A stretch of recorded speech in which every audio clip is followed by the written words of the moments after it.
Assalamualaikum warahmatullahi wabarakatuh.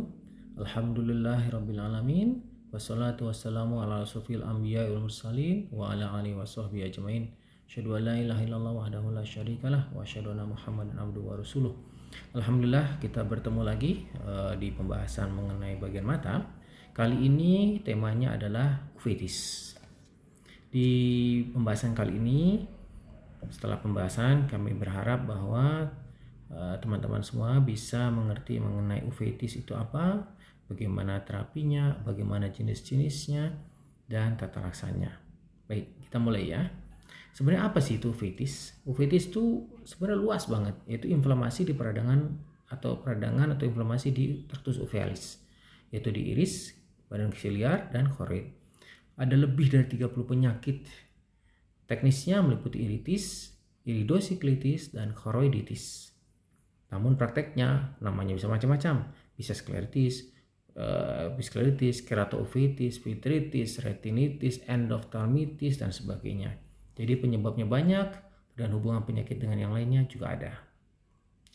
Klasifikasi dari IUSG dan SUN ini beberapa mengklasifikasikan ada bermacam-macam. Pertama berdasarkan anatomi, ada dari bagian anterior, intermediate, posterior, dan panuveitis. Etiologi ada berdasarkan infeksi maupun non-infeksi, adapun ada juga yang membagi dengan tambahan idiopatik. Lalu ada perjalanan penyakitnya, ada yang menyatakan akut, itu bila durang dari 4 minggu, onsetnya mendadak. Lalu rekuren, itu bila berulang, muncul lagi. Kronik, ini persisten atau kambuh sebelum 3 bulan setelah berhenti obat. Jadi setelah 3 bulan berhenti obat, muncul lagi, itu kronik. Remisi, ini tidak ada gejala selama lebih dari 3 bulan. Ini pembagian IUSG yang dari anatomi, bagian depan, bagian tengah, bagian belakang, posterior, dan panuveitis. Ini bisa kita lihat di gambarnya. Untuk bagian anteriornya berarti di bagian iritis ya, di sini. Bagian medial itu intermediate-nya. Posterior itu di bagian belakang, retina dan choroid. Lalu kalau panuveitis berarti di bagian seluruhnya. Oke. Kalau ini tadi ada pembagian durasi akut dan kronik, kalau tadi ada 4 ya.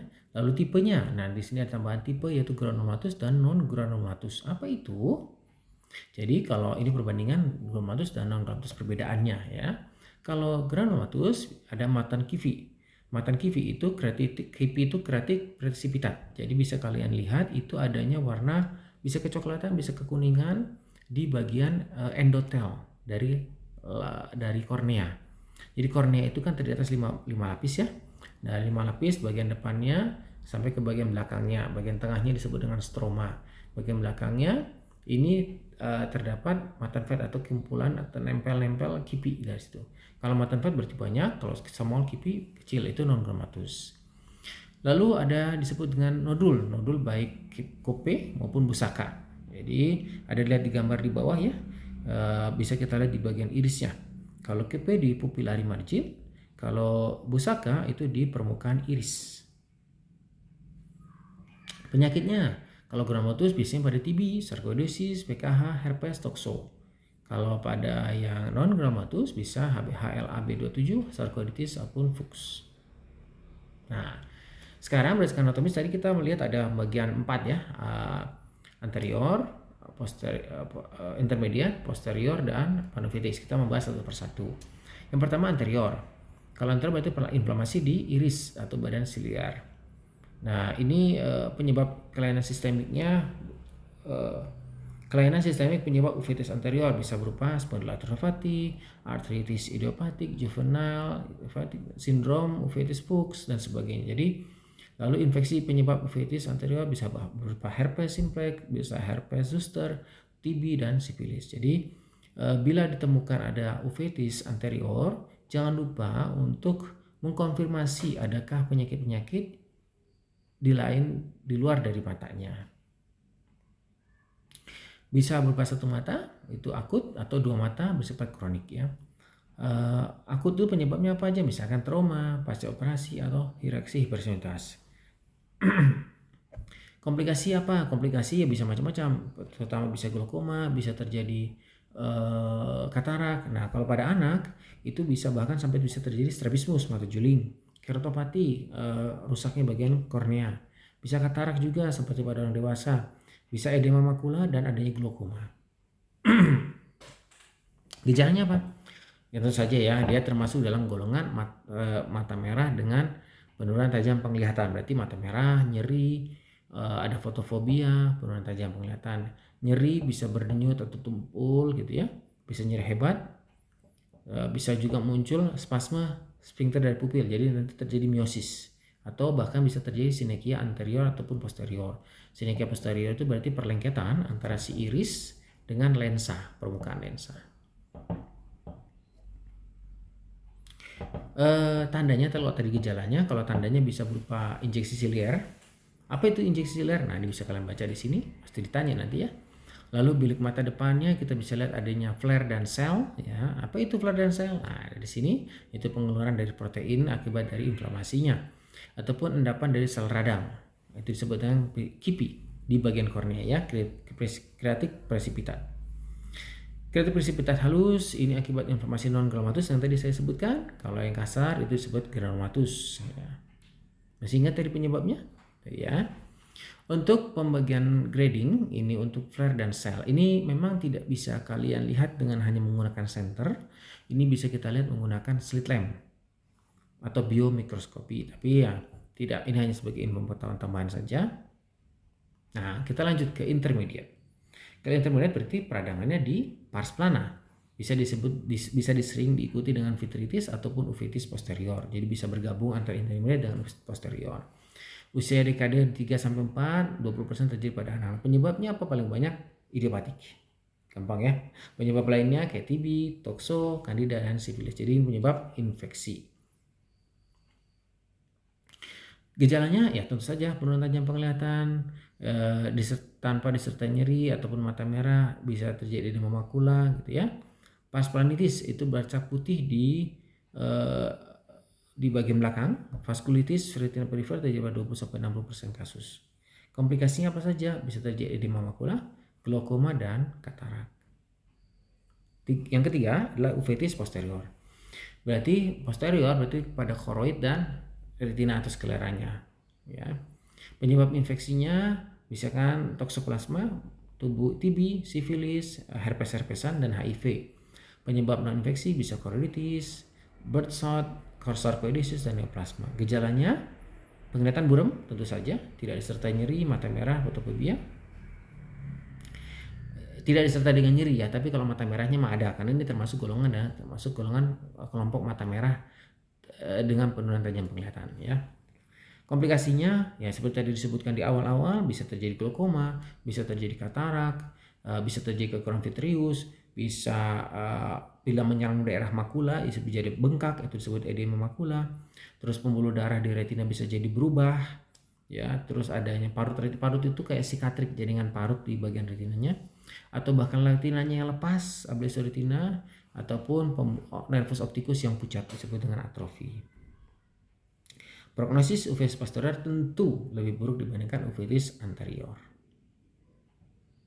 Yang keempat ini panuveitis, berarti peradangan pada seluruh traktus uvealis dan struktur sekitarnya seperti retina dan vitreusnya. Penyebabnya macam-macam seperti disebut ini, hampir sama penyebabnya, bisa sama penyebabnya dari anterior, intermediate, posterior sampai panuveitis. Diagnosisnya ditegakkan bila terdapat choroiditis, vitritis, dan uveitis anterior. Jadi ada semuanya, berarti disebut dengan panuveitis. Tadi saya jelaskan juga ada pembagian uveitis berdasarkan infeksi dan non-infeksi. Kita akan bahas juga. Untuk yang non-infeksi, ini biasanya disebutkan penyebabnya karena autoimun ya. Macam-macam penyebabnya. Ini bisa kalian baca sendiri seperti ini. Dan tapi kalau untuk bisa menentukan bahwa penyebabnya non-infeksi, pastikan dulu bahwa tidak ada penyebab infeksi, tidak ada trauma ataupun neoplasmanya. Ya. Ini dijelaskan penyebab masing-masing satu-satu. Contohnya, misalkan disebabkan karena spondyloartropati. Sifatnya uveitisnya bersifat akut, terus pada satu mata bisa berulang. Terus gejalanya bisa Bisa uveitis anterior akut, bisa berupa skleritis, bisa berupa episkleritis maupun keratitis ya. Kalau artritis bisa bentuknya perlahan, segmennya terutama di posterior dan di kedua mata.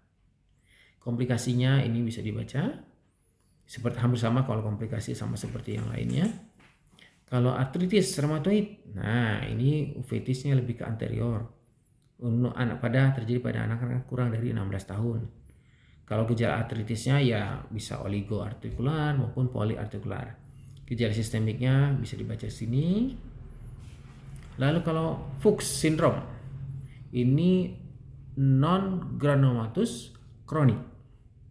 Non granulomatous kronik. Uveitisnya lebih ke anterior. Ya. Namun kalau berat bisa terjadi vitritis dan choroiditis, berarti uveitis posterior. Ya. Lalu penyakit Whipple dan Crohn, ini sebenarnya penyakit usus. Jauh dari usus bisa sampai ke mata. Uveitisnya apa? Uveitis anterior. Temannya apa? Bisa ditemukan keratitis, bisa juga ada vitritis, retinitis, perdarahan retina, cotton wool spot, dan choroiditis. Jadi bisa anterior, uveitis anterior, bisa uveitis posteriornya. TB, tubulointerstitial nefritis dan uveitis. Ini gejala anemia, hipertensi, gagal ginjal, uveitis anterior, intermediate, uveitis posterior. VKH, Vogt-Koyanagi Harada. Ini menyerang tidak hanya ke mata ya. Ini menyerang bisa ke bagian mata, ini bagian uvea, tragus uveitis tentu saja. Bisa menyerang ke telinga, dia bisa menyerang ke meningen. Biasanya di daerah Jepang, gennya ini HLA daerah 1, HLA daerah 4. Gejalanya tentu saja uveitis, kelainan kulit, gangguan pendengaran, dan sistem sarafnya. Ya. Kalau uveitis anteriornya bersifat granulomatous, terjadi di kedua mata. Untuk uveitis posteriornya itu inflamasi multifokal, dichoroid.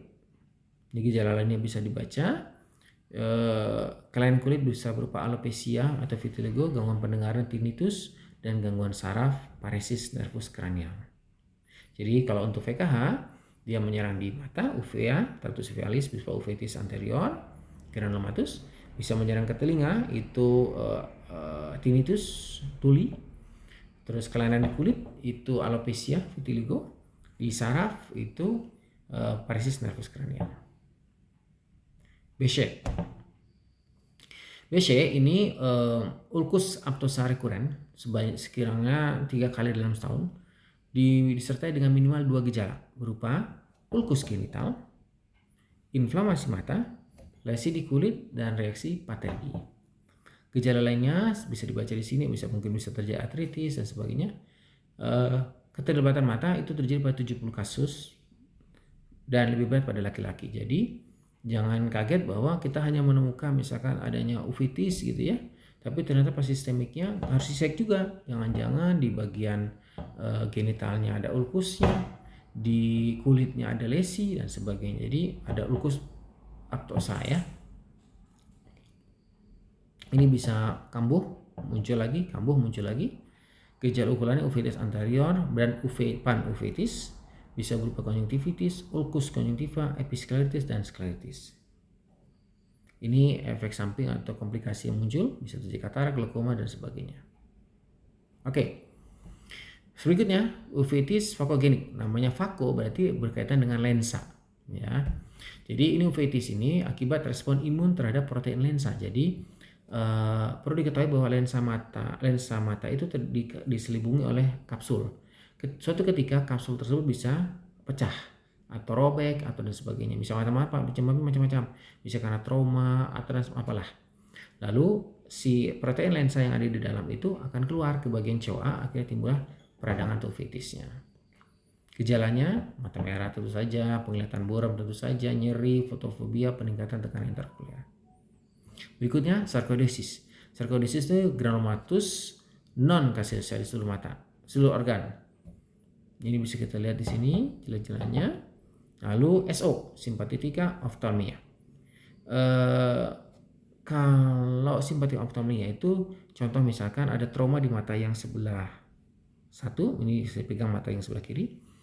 Bertahun-tahun kemudian akhirnya muncullah peradangan di mata yang sebelah kanan. Atau misalkan peradangan di mata yang kiri, bisa terjadi peradangan di kedua matanya. Gitu ya. Faktor risikonya, paralysis uveitis, paralysis uvea dengan gejala mata merah, penglihatan buram, dan fotofobia. Oke, lalu kita tadi membahas yang non-infeksi. Kalau sekarang kita akan membahas mulai infeksinya. Infeksi tadi terbagi 3, infeksi bakteri, viral, sama jamur. Untuk bakteri yang pertama, tokso tentu saja ya. Ini lebih banyak menyebabkan terjadinya uveitis posterior. Toksoplasmosis congenital di kedua mata nanti menyebabkan strabismus, nystagmus, dan kebutaan pada anak. Ya, bisa kita curigai ada suatu HIV pada pasiennya. Nanti kalau biasanya lesinya itu berupa di retina, jadi warnanya putih kekuningan, seperti kapas. Nah, batasnya tidak tegas. Nanti kalau sudah menyembuh di terapi dan sebagainya, nanti lesinya menjadi batasnya tegas. Yang berikutnya infeksi TB. Uveitis TB itu bisa menyebabkan uveitis anterior, bisa intermediate, bisa posterior, ya bisa macam-macam. Seperti tadi dijelaskan di awal, mungkin teman-teman masih ingat, kalau TB berarti dia nanti anterior nanti bisa ada kita muncul nodul kope atau busakanya ya. Lalu kipinya ada dan granulomatosa di kedua mata. Kalau uveitis intermediate bisa paspalonitis, vitritis, vitreous, dan sebagainya. Uveitis posteriornya choroiditis, tubercle, tuberculoma, atau abses subretina. Berikutnya sipilis, ya, penyakit yang di bagian bawah bisa menyebabkan sampai ke atas juga oleh Treponema pallidum. Gejalanya uveitis, keratitis juga bisa muncul, chorioretinitis bisa muncul, retinitis, dan sebagainya. Jadi uveitis ini muncul 6 minggu setelah infeksi primer atau bahkan setelah beberapa tahun kemudian. Jadi memang agak susah mendiagnosisnya hubungannya dengan si sipilisnya. Uveitisnya tentu saja granulomatosa ya, ataupun non granulomatosa di kedua mata. Terus gejala lainnya seperti bisa dibaca. Nah, kalau virus bisa berupa HSV, HZO, maupun cytomegalovirus. Ini adalah gejala-gejalanya yang bisa muncul, bisa dibaca di slide ini. Infeksi jamur juga bisa memungkinkan terjadi uveitis atau perubahan pada bagian matanya. Jamur apa saja? Bisa macam-macam, bisa histoplasma, pneumocystis, dan sebagainya. Terutama kalau ada infeksi jamur, kita curigai ini individu usia dengan gangguan imun. Siapa dengan gangguan imun? Pasien dengan HIV, pasien dengan minum dengan steroid, dan sebagainya. Nah, setelah tadi kita mengetahui banyak secara umum, oke, ini sekarang gejalanya gimana? Kalau uveitis anterior lebih ke melihat semuanya menyebabkan mata merah, penurunan penglihatan, ya. Nanti bisa ditambah misalkan anterior ada nyeri, ada fotofobia, injeksi siliar, ataupun kekurangan hipopion. Kalau posterior ini tajam penglihatan tidak, karena biasanya tidak disertai dengan nyeri, mata merah tentu saja, fotofobia. Kalau intermediate itu bisa lebih ringan, matanya bisa lebih tenang, tidak nyeri, namun penurunan penglihatan. Pemeriksaannya dengan apa? Pemeriksaannya lebih bagus dengan pemeriksaan biomikroskopi atau slit lamp. Nanti di sini bisa kita lihat ada injeksinya. Kalau injeksi sebenarnya bisa kita lihat dengan senter juga ya. Terus ada yang skleritis, ada edema kornea, ada kekipi atau tidak.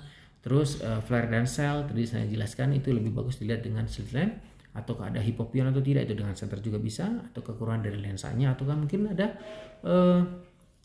perlengketan atau sinike posterior antara iris dengan si lensa.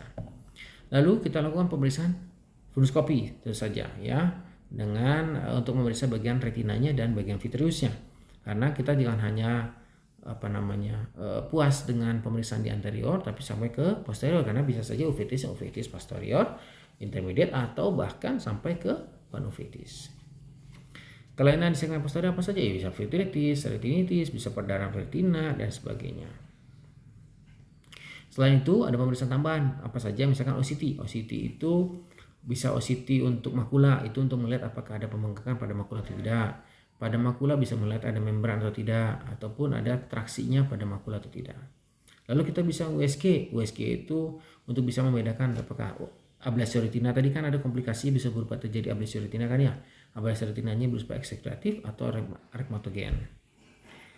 Apakah uveitisnya akibat neoplasma atau akibat abses gitu. Lalu ada pemeriksaan FFA, ini kita memasukkan zat kontras melalui pembuluh darah. Terus kita lihat dari foto fundus, nanti kita jepret, kita foto hasilnya. Karena nanti lihat pembuluh darahnya, kebocoran di retinanya dan sebagainya. Tentu saja jangan lupa pemeriksaan laboratorium. Pemeriksaan laboratorium apa saja yang diperiksa? Banyak, karena kita pengen menyingkirkan penyebab infeksinya. Tapi tentu saja ya harus berkonsultasi dengan dokter penyakit dalam atau dokter anak atau dokter kulit dan sebagainya untuk menentukan kira-kira apa bisa lebih menjerumus, lebih terarah ya. Karena kalau enggak pemeriksaannya semua banyak. Dari pemeriksaan misalkan rheumatoid arthritis saja itu sudah banyak yang akan diperiksanya. Jadi harus benar-benar kita pertimbangkan kira-kira lebih ke arah mana. Utamanya bisa umumnya darah retina perifer, laju endap darah LED untuk TB atau tidak kan ya, serologi, urin, dan antinuklear antibody anak. Ini anak lebih ke arah artritis, rheumatoid arthritis, juvenile rheumatoid arthritis dan sebagainya. Infeksi virus ya tentu saja kalau bisa kalau mahal tapi ya dengan PCR atau kultur. Tokso tentu saja IgG, IgM, tuberkulosis ular ya pemeriksaan rongsen, tuberkulin dan sebagainya. Tata laksana. Prinsipnya dulu kita lihat ya. Prinsipnya adalah pertama ketika terjadi tekan inflamasinya. Kan terjadi peradangan atau inflamasi di lambung matanya, tekan inflamasinya. Cegah terjadi kerusakan struktural karena kalau tidak diterapi bisa terjadi komplikasi berupa kerusakan struktural berupa tadi katarak, bisa terjadi kerusakan struktur pada trabekula sehingga terjadi glaukoma dan sebagainya. Ketiga, perbaiki fungsi penglihatan. Bila sudah terjadi katarak misalkan dioperasi kataraknya atau apa yang bisa kita kerjakan untuk bisa memperbaiki fungsi penglihatannya. Yang ketiga, hilangkan gejala-gejala tambahan misalkan gejala nyeri, fotofobia dan sebagainya untuk memberikan kenyamanan pada pasiennya. Apa saja yang bisa kita berikan pada pasien-pasien dengan uveitis? Ini bisa diberikan semua atau bisa diberikan salah satu atau beberapa kombinasi dan sebagainya, tergantung pada hasil pemeriksaan kita, tergantung pada jenis penyakit yang kita hadapi, tergantung pada penyebabnya dan sebagainya. Jadi banyak hal-hal yang tergantung padanya. Tentu saja untuk mengurangi inflamasi kortikosteroid dipakai baik berupa topikal, sistemik ataupun injeksi langsung ke dalam periokular atau sampai perlu kita berikan agen imunosupresan. Ya, tapi tentu saja pemberian kortikosteroid ini harus berkonsultasi dengan dokter penyakit dalam, dokter anak ya untuk menentukan waktu pemberian ataupun mencegah terjadi efek samping dari kortikosteroid ataupun sampai ke agen imunosupresan yang tadi. Terus untuk mengurangi sakit, NSAID tentu saja. Psikoplegik untuk mencegah sinekia posterior, melebarkan pupil. Terus kalau spesifiknya contoh misalkan toksoplasma keluar berarti kasih terapi seperti ini. Kalau TB ya kasih OAT. Bakteri kasih antibiotik. Herpes zoster acyclovir, herpes simplex acyclovir, jamur anti jamur. Jadi semuanya memang ada beberapa dan ya harus precaution untuk pemberiannya. Jadi mungkin tidak teman-teman tidak menterapi sendiri, pasti langsung dikonsulkan. Ini hanya sebagai ilmu pengetahuan kalian bahwa memang begitu ditemukan uveitis jangan berpuas diri dengan mengatakan oh ada kelainannya hanya di mata, karena bisa saja kelainannya bukan hanya di mata, bisa di kulit, bisa di telinga, bisa di saraf ya, bisa di tenggorokan, bisa di paru-paru dan sebagainya, bisa di persendian. Itu banyak sekali hal-hal yang menempatinya. Belum lagi mengetahui penyebabnya dari apa, cek labnya dari sebagainya, pemeriksaan radiologi dan sebagainya. Itu banyak sekali yang harus kita pikirkan. Setelah itu tidak ada ataupun ada tambahan ya bisa untuk terapi bedah lebih untuk memperbaiki penglihatannya. Misalnya tadi seperti saya bilang ada komplikasi katarak, glaukoma, ablasi itu diterapi dengan operasi ataupun vitrektomi bila terjadi kekeruhan pada bagian vitreusnya atau perdarahan vitreus. Baik, sepertinya sudah cukup. Ah, ya benar. Demikian yang bisa saya sampaikan. Memang uveitis ini skupnya sangat luas. Saya coba untuk merangkumkan dalam waktu yang singkat ini. Semoga ini sebagai tambahan ilmu pengetahuan, memperkaya wawasan kalian juga. Dan kalau misalkan ada soal-soalnya nanti bisa menjawab tentu saja ya, karena terkadang uveitis bisa masuk ke dalam soal-soal ujiannya. Baik. Dan ketika menemukan pasiennya tentu bisa kalian tata laksana sebisanya di bagian puskesmas atau di klinik, lalu lakukan rujukan ke pusat yang lebih tinggi. Dan jangan berpuas diri dengan hanya menemukan kelainan pada mata, tapi temukan juga kelainan yang berkaitan dengan uveitis ini di luar matanya. Baik, semoga bisa dipahami, semoga bisa dimengerti, dan mohon maaf bila ada kekurangan. Saya akhiri, wabillahi taufiq wal hidayah. Wassalamualaikum warahmatullahi wabarakatuh.